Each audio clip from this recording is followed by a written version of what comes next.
ఉంటారు. అయినా అంబేద్కర్ గారు బాధపడకుండా వెళ్ళి కింద కూర్చుంటారు.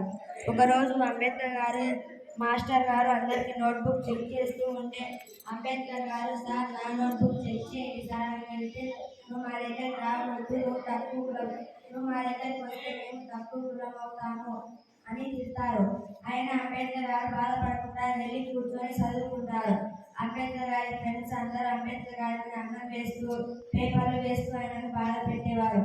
ఆయన బాధపడకుండా ఆయన బాగా చదువుకొని ఎప్పుడు పాఠశాలకు ఫస్ట్ వచ్చేవారు. అంబేద్కర్ గారి తండ్రి గారు కొన్ని రోజులకు మరణించారు.